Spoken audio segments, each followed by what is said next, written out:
Hello everyone, welcome to the part 3 of Aryabhatta गणित practice. पिछले दोनों पार्ट में हमने किए हैं 1 to 40 नंबर क्वेश्चंस। और स्टूडेंट्स, आप सभी को पता है कि आर्यभट्ट गणित प्रैक्टिस में 50 क्वेश्चंस हैं। जो लास्ट के 10 क्वेश्चंस हैं वो हम करेंगे इस पार्ट में, पार्ट 3 में। बिना टाइम वेस्ट करे हम स्टार्ट करते हैं। देखिए students, first question 41। Three bells ring at intervals of 12, 15 and 21 minutes. If they ring simultaneously at 9 am, then next they will ring together at। तो स्टूडेंट्स, ये जो क्वेश्चन है आपका 6th क्लास का क्वेश्चन है। यहाँ पर क्या दे रहा है, 3 बेल्स, और वो इतने टाइम के बाद में बजती हैं, 12, 15 एंड 21 मिनट्स में। तो कहा है कि अगर वो एक साथ 9 am पे बजती है तो उसके बाद में किस टाइम पर वो एक साथ बजेंगी। तो स्टूडेंट्स, इसके लिए आपका एक सिंपल सा कॉन्सेप्ट रहता है। आपको जो नंबर्स गिवन रहेंगे 12, 15 and 21, just find out the LCM of these 3 numbers. इनका जब हम एलसीएम फाइंड आउट करेंगे तो कितना आएगा, 12, 15 and 21। First of all these numbers are divisible by 3। 3 4 जार 12, 3 5 जार 15 एंड 3 7 जार 21। और ये जो तीनों नंबर्स स्टूडेंट्स प्राइम नंबर्स है। Just multiply these numbers, we will get our LCM. 4 3 जार 12, 12 5 जार 60, 67 जार 420। ठीक है, जो एलसीएम आएगा स्टूडेंट्स, उतने ही मिनट के बाद में ये बेल्स दोबारा बजी होंगी। पहले वो बजे थे स्टूडेंट्स 9 am पे। ठीक है, 9 am प्लस 420 मिनट्स। तो मिनट्स को हम अगर आवर्स में कन्वर्ट करेंगे, 420 डिवाइडेड बाय 60, इट मीन्स कि ये आपका आएगा 7 आवर्स। ठीक है, इट मीन्स कि हमें यहाँ पर 9 am प्लस 7 आवर्स करने होंगे। तो स्टूडेंट्स, जब 9 में हम 7 ऐड करेंगे तो 9 प्लस 3 12 PM होगा। ठीक है, then 12 PM plus 4 then 4 PM। Okay, अगर वो तीनों बेल 9 बजे एक साथ बजी होंगी, then they will ring together at 4 PM। ठीक है, तो इसका जो आंसर रहेगा स्टूडेंट्स आपका हो जाएगा 4 PM। सिंपल था क्वेश्चन आपका ये। Now come to our next question, question number 42। 3 different views of a dice are given, which number will be on opposite face of 3। Students, यहाँ पे आप देख सकते हैं एक सेम डाइस के यहाँ पर 3 डिफरेंट व्यूज गिवन है। तो हमसे पूछा है, इनको देखने के बाद हमें बताना है कि 3 का अपोजिट जो फेस रहेगा उस पर कौन सा नंबर आएगा। तो स्टूडेंट्स, इसके लिए मैं आपको बता दूं कि एक कॉन्सेप्ट आपको ध्यान रखना है कि जो एडजेसेंट फेस पे है वो तो अपोजिट फेस पे आएगा नहीं। तो यहाँ पर हमारा ना 1 आएगा क्योंकि 3 की एडजेसेंट फेस है 1 और 2, तो ये भी दोनों नहीं आएंगे। तो यहाँ पर 3 का एडजेसेंट फेस यहाँ पर 5 भी है। ठीक है स्टूडेंट्स, तो इन नंबर्स में से कोई नंबर नहीं आएगा। स्टूडेंट्स, यहाँ पर जो नंबर बचा आपके 4 और 6, और 4 और 6 में जो नंबर आएगा वो होगा 4। अब 4 क्यों आएगा स्टूडेंट्स, इसका रीजन ये है कि जो डाइस रहेगी स्टूडेंट्स, उसके जो अपोजिट फेसेस हैं उन दोनों नंबर्स का सम रहेगा हमेशा 7। मीन्स कि 1 का अपोजिट आपका 6 रहेगा, देन 3 का अपोजिट आपका 4 रहेगा, और 2 and 5 are on opposite faces. ठीक है, कोई भी डाइस पे अगर आप देखेंगे तो यही उनके अपोजिट फेस रहेंगे, 1 6 3 4 एंड 2 5। इस केस में आपका 3 का पूछा हुआ तो 3 का अपोजिट फेस यहाँ पे होगा 4। ठीक है, क्वेश्चन नंबर 42 का आंसर आपका होगा D option. Then come to our next question 43। The cost of 2 toffees is ₹1.10 in total. The cost of first toffee is ₹1.00 more than the second toffee. How much does the second toffee cost. Students, यहाँ पे 2 toffee है, तो मान लीजिए दोनों की cost x और y। ठीक है, और कहा है कि sum of the cost of 2 toffees, means इन दोनों का सम कितना होगा, 1.10 के इक्वल। अब क्या कहा हुआ है हमारे पास कि मान लीजिए कि पहली टॉफी हमारी x है और जो सेकंड टॉफी है y। क्या कहेगा, cost of first toffee is equals to ₹1 more than the second toffee. Means y में अगर हम 1 इंक्लूड कर देंगे 1.00, तो हमारे पास आ जाएगी कॉस्ट ऑफ फर्स्ट टॉफी। ठीक है, अब देखिए हमारे पास क्या पूछा हुआ है, how much does the second toffee cost. Second toffee का मतलब है कि y की वैल्यू हमें फाइंड आउट करनी है। y की वैल्यू फाइंड आउट करने के लिए हमें ये जो x की वैल्यू यहाँ से हमने फाइंड आउट करी है, put this value in first equation. जब हम यहाँ पर इसको जब हम यहाँ पे x को रिप्लेस करेंगे, y प्लस 1.00 प्लस y यहाँ पर ऑलरेडी है, and this is equals to 1.10।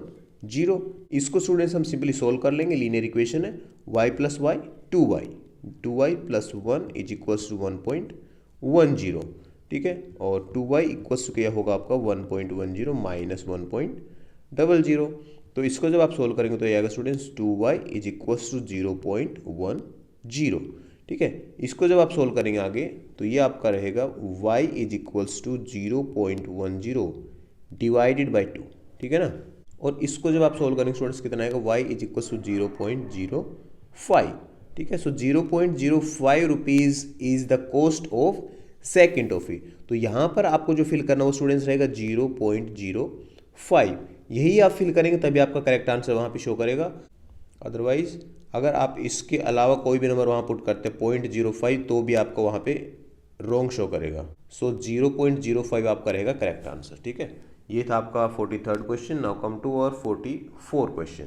44 में कहा है the below pie chart shows the hours spent for study at home per day by class 8 students, what percent of students study at least for 1 hour. तो यहाँ पे pie chart students इसमें आप ध्यान से देख सकते हैं। तो ये पाई चार्ट क्या शो कर आपको पता चल गया होगा कि क्लास 8 के स्टूडेंट्स कितने घंटे पढ़ते हैं, और क्वेश्चन हमारा क्या है कि कम से कम 1 घंटा पढ़ने वाले स्टूडेंट्स का परसेंट कितना होगा। तो स्टूडेंट्स देखिए कम से कम का मतलब है कि ये है लेस देन 1, मतलब ये वाले जो स्टूडेंट्स ये हैं जो 1 घंटे से कम पढ़ते हैं, ठीक है। और जो रिमेनिंग ये रहेगा ये एरिया, ये सारे स्टूडेंट्स हैं those who read more than 1 hour, ठीक है। सो अब हम इसका परसेंट कैसे फाइंड आउट करेंगे। देखिए स्टूडेंट्स आपको पता है कि यहाँ पर इसका कंप्लीट एंगल आपका कितना रहेगा 360 के इक्वल, ठीक है 360। और स्टूडेंट्स जो 1 घंटे से कम पढ़ रहे हैं ये हैं 90 डिग्री का एंगल बना रहे हैं, ठीक है। तो अब देख लीजिए कि जो रिमेनिंग रहेगा, रिमेनिंग मीन्स 360 माइनस 90 270 डिग्री। तो 270 डिग्री 360 का कितना परसेंट होगा, वही परसेंटेज होगा उन स्टूडेंट्स का जो 1 घंटे से ज़्यादा पढ़ते होंगे, ठीक है। सो 270 डिवाइडेड बाई 360 इंटू 100, तो 0 से 0 कैंसिल आउट होगा। Then 9 4s are 36 and 9 3s are 27, then 4 1s are 4 and यहाँ पे आएगा 25, 25 3s are 75%, ठीक है। सो स्टूडेंट्स क्लास 8 के 75% स्टूडेंट्स ऐसे हैं जो 1 आवर से ज़्यादा पढ़ते हैं, ठीक है, 1 आवर और मोर देन 1 आवर, ठीक है ना। तो ये था आपका 44th क्वेश्चन, बिल्कुल सिंपल था ये भी। नेक्स्ट क्वेश्चन पे चलते हैं। Question number 45। A carpenter has 32 meters of timber and wants to make a border around a garden. She is considering the following design for the garden. Border to garden for which all designs can be made with 32 meters of timber. So पहले आप question को समझिए। एक carpenter है और उसके पास में 32 metres का एक टिम्बर है, ठीक है। तो उस टिम्बर से एक गार्डन के लिए बॉर्डर बनाना है, ठीक है। और स्टूडेंट्स जो गार्डन्स के मेजरमेंट हैं वो यहाँ पर नीचे दिए हुए हैं। तो हमसे पूछा कि जो 32 मीटर है, 32 मीटर में से इनमें से कौन कौन से गार्डन के लिए बाउंड्रीज बन सकती हैं।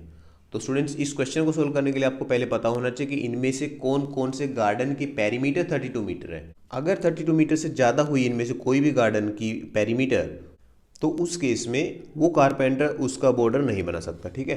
तो अब हम यहाँ देख लेते हैं स्टूडेंट्स कि कौन कौन सी शेप की पेरीमीटर 32 मीटर है, उससे कम है या उससे ज़्यादा है। पहली अगर ए शेप देखेंगे तो यहाँ पर आप देखिए 10 मीटर ये है, देन यहाँ पर ये कंप्लीट आपका दिया हुआ है 6, ठीक है। तो ये देखिए स्टूडेंट्स, अब ये है प्लस में ये है प्लस में ये है, इन तीनों को अगर आप मिलाएंगे तो एक स्ट्रेट लाइन बनेगी जो होगी 6 मीटर की इक्वल, ठीक है। सिमिलरली इस साइड में भी आपकी इन तीनों को मिलाने के बाद यहाँ पर एक साइड बनेगी और इसकी भी कितनी होगी लेंथ 6 मीटर, ठीक है। और ये जो कंप्लीट रहेगी साइड, ये students this side and this side जो यहाँ पर स्टेप्स बने हुए हैं, अगर इसको आप स्ट्रेट लाइन की तरह भी यूज करेंगे तो ये स्टूडेंट्स आपको एक रेक्टेंगल बनेगा, rectangle of length 10 metre and breadth 6 metre. तो इसकी कितनी होगी स्टूडेंट्स पेरीमीटर, 10 + 6 16, 16 × 2 32। सो 32 मीटर का रहेगी इसकी पेरीमीटर। सो जो कारपेंटर होगा इसका बॉर्डर बना सकता है 32 मीटर टिम्बर से ही, ठीक है ना। अब हम यहाँ देख लेते हैं बी का। स्टूडेंट्स बी एक पैरेललोग्राम है और इसका जो बेस है वो 10 मीटर है और जो इसकी परपेंडिकुलर हाइट है वो 6 मीटर। तो परपेंडिकुलर हाइट अगर 6 मीटर है स्टूडेंट्स, तो देखिए ये एक परपेंडिकुलर होगा, तो इसका मतलब कि ये जो साइड होगी students, this side is greater than this 6 metre, ठीक है। तो यहाँ हम लिख देते हैं कि ये जो साइड होगी, ये साइड होगी ग्रेटर देन 6, ओके। अब ये जो पैरेललोग्राम इसमें 10 मीटर ये होगा, 10 मीटर ये, तो ये हो गया आपका 20, ठीक है। 10 + 10 20।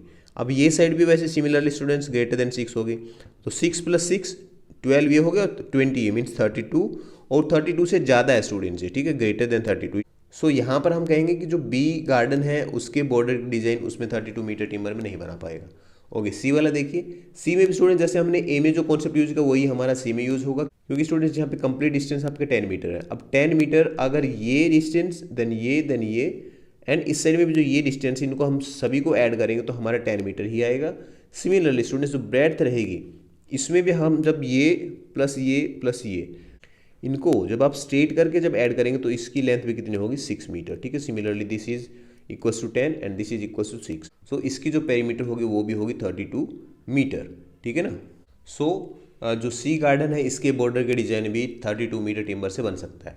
और जो डी शेप है this is a rectangle of length 10 metre and breadth 6 metre, so obviously the perimeter of this rectangle will be 32 metre. So इसका भी जो डिजाइन रहेगा बॉर्डर का वो भी हम 32 मीटर टिम्बर से बना सकते हैं। इसका मतलब कि जो ए, सी और जो डी गार्डन है इनके बॉर्डर के डिजाइन इसमें 32 मीटर से बन सकती है, बाकी जो बी गार्डन रहेगा इसका हम नहीं बना पाएंगे। तो यहाँ पे देख लेते स्टूडेंट्स, यहाँ पे कहा हुआ कि कौन कौन से गार्डन के डिजाइन बना सकते हैं। सो ए, सी और D, option B is correct, ठीक है। ये था आपका question number 45। Now come to next question, question number 46। So यहाँ पे इंस्ट्रक्शंस गिवन है and based on these instruction we will answer next question. Okay, read the instruction below and answer question 46 on the next slide. Suresh from Sydney Australia, okay. So मतलब सुरेश यहाँ पर है Sydney में, Suresh and John from Berlin, so John कहाँ है, Berlin में, okay. Often chat with each other on the internet, they have to log on to the internet at the same time to be able to chat, to find a suitable time to chat Suresh looked up a chart of world times and found the following, ठीक है। यहाँ आप देख सकते हैं कि Berlin में जब 1 AM होगा उसी टाइम पे सिडनी में होगा 10 AM, ओके। इतना डिफरेंस होगा वहाँ पे, ठीक है। इस बेस पे क्वेश्चन क्या देखिए students, at 7 PM in Sydney what time is it in Berlin, refer the image in the previous slide. अगर स्टूडेंट्स सिडनी में 7 PM होगा, यहाँ पर 7 PM होगा, तो बर्लिन में क्या टाइम होगा, ये हमारा क्वेश्चन है, ठीक है। देखिए क्वेश्चन बहुत ही सिंपल है आपका। देखिए पहले जो हमारे पास इमेज गिवन है यहाँ देखिए कि टाइम का कितना डिफरेंस है। जब सिडनी में यहाँ पे सुबह के 10 बज रहे तो यहाँ पर बर्लिन में रात का 1 बजा हुआ है, ठीक है, 1 AM है। Means there is difference of 9 hours, ठीक है, 9 आवर्स। मतलब स्टूडेंट्स अगर हम सिडनी की बात करें तो यहाँ पर 9 घंटे आगे टाइम चल रहा है, मतलब प्लस 9 आवर्स है, ओके। सो जो यहाँ पर 7 PM होगा तो यहाँ पे मतलब 9 घंटे पहले होगा वो टाइम, मतलब 7 PM से 9 घंटे पहले का मतलब है कि 12 जो PM होगा वो होगा 7 आवर्स, और उसके भी 2 घंटे पहले मीन्स 10 AM। तो जब सिडनी में 7 PM टाइम होगा उस टाइम पे बर्लिन में होगा 10 AM, ठीक है ना। तो यहाँ पर हमें क्योंकि 24 आवर टाइम फॉर्मेट फॉलो करना है तो 10 AM का मतलब है 10 and 00, okay. Now come to our 47th question. 47 के आपके 2 पार्ट हैं और स्टूडेंट्स दोनों जो क्वेश्चन है वो ये जो इंस्ट्रक्शन यहाँ पे गिवन है इस बेस पे दोनों क्वेश्चन हैं। देखिए सुरेश फ्रॉम सिडनी, यहाँ पर सुरेश है, and John from Berlin often chat with each other on the internet, they have to log on to the internet at the same time to be able to chat. Suresh and John are not able to chat between 9 AM and 4:30 PM their local time since they have to go to school. Students 9 AM से लेके और 4:30 PM दोनों का जो अपना अपना local time है वो 9 AM से 4:30 तक चैट नहीं कर सकते because they have to go to schools. Also, from 11 PM till 7 AM their local time they won't be able to chat because they will be sleeping. रात के 11 बजे से 11 PM to 7 AM वो रहेंगे, सोते रहेंगे, ठीक है। तो उस टाइम पे भी वो चैट नहीं कर पाएंगे, ठीक है। ये है ऊपर वाला टाइम स्कूल का और ये स्लीपिंग का। अब देखिए स्टूडेंट्स यहाँ पर क्या क्वेश्चन है वो देखते हैं। When would be a good time for Suresh and John to chat? Fill in the blanks with local time in the evening at Sydney during which they can chat. Use 24-hour time format. ठीक है, तो students यहाँ पर इसका मतलब ये है कि इस टाइम को छोड़ के वो किस टाइम पे चैट कर पाएंगे ये हमें बताना है, और वो भी सिडनी का टाइम, जब सिडनी में शाम का टाइम होगा उस टाइम पे हमें बताना है कि किस टाइम से किस टाइम तक वो चैट कर सकते हैं, ठीक है ना। और एक चीज़ हमें ध्यान रखना है कि वो शाम की बात हो रही है, तो देखिए स्टूडेंट्स यहाँ पर क्वेश्चन में थोड़ी मिसप्रिंटिंग है। यहाँ पे कहा हुआ है कि 24 आवर टाइम फॉर्मेट। सो अगर 24 आवर टाइम फॉर्मेट है सो यहाँ पर स्टूडेंट्स 6:30 की जगह पे यहाँ पे होना चाहिए 16:30, बिकॉज हमें पता है स्टूडेंट्स कि 6:30 होगा सुबह के 6:30 और यहाँ पे इवनिंग का हमें टाइम बताना है, तो ये आपका 16:30 होगा। सो 16:32 अब हमें बताना है कि ये टाइम यहाँ पर कितने बजे तक वो बात कर सकते हैं। तो यहाँ पर क्योंकि हमें सिडनी का टाइम देखना है तो सिडनी में देखिए स्टूडेंट्स 4:30 पे वो फ्री हो जाते हैं, ठीक है। तो 4:30 PM पे जब वो सिडनी में फ्री होगा तो स्टूडेंट्स 4:30 जब PM होगा सिडनी में तो बर्लिन में कितना टाइम हुआ होगा स्टूडेंट्स, वो है 9 आवर्स पहले। मतलब 4:30 से 9 आवर्स कम होंगे यहाँ पे बर्लिन में, ठीक है ना। तो 9 आवर्स का मतलब क्या होगा, देखिए 12 के बाद में यहाँ पे 4.5 आवर है, तो इसके पहले भी 4.5 आवर होगा, मीन्स कि 7:30 AM होगा उस टाइम पे बर्लिन में, 7:30 AM ये टाइम आपका रहेगा बर्लिन में। ओके, अब देखिए स्टूडेंट्स, वहाँ पे कहा हुआ है कि दोनों को अपने लोकल टाइम के अकॉर्डिंग 9 AM टू 4:30 जाना होता है स्कूल। सो 7:30 हुआ बर्लिन में, तो वो 9 बजे के बाद चला जाएगा स्कूल। सो उसके पास यहाँ पे कितना घंटा है, 1.5 आवर है। इस टाइम में वो बात कर सकता है सुरेश से, ठीक है। सो इस टाइम में हमें 1.5 आवर ऐड कर देना, ठीक है, 1.5 आवर। तो 4:30 में जब 1.5 आवर ऐड करेंगे तो कितना होगा, 6 PM। और 6 PM को स्टूडेंट्स हमें लिखना है यहाँ पे 24 आवर टाइम फॉर्मेट। तो 6 PM को हम कैसे लिखेंगे, 18 and 00, ठीक है ना, 12 + 6 18 00। तो ये होगा इसका आंसर 18 and 00। ओके, सो ये था स्टूडेंट्स हमारा 47 का ए पार्ट। अब देखिए 47 का बी पार्ट। बी पार्ट में आपको कहा हुआ है when would be a good time for Suresh and John to chat, fill in the blanks with the local time in the evening at Berlin during which they can chat। Students, ये जो ऊपर वाला आपका ए part था इसमें कहा था कि इवनिंग एट सिडनी, और अब की बार यहाँ पे कहा हुआ है कि इवनिंग एट बर्लिन, कि बर्लिन में जब शाम का टाइम होगा तो किस टाइम से किस टाइम तक वो बात कर सकते हैं। और अपर टाइम यहाँ पे दिया हुआ है कि 11 PM तक वो बात कर सकते हैं, means local time of Berlin, Berlin के 11 PM तक वो बात कर सकते हैं। और कहाँ से स्टार्ट करेंगे ये हमें बताना है, ठीक है। तो पहले आप देख लीजिए कि ये जो 11 PM होगा ये है बर्लिन का टाइम, और सिडनी का टाइम कितना होगा स्टूडेंट्स, हमें पता है कि जो सिडनी में टाइम होगा वो इससे 9 घंटे ज़्यादा होगा, ठीक है।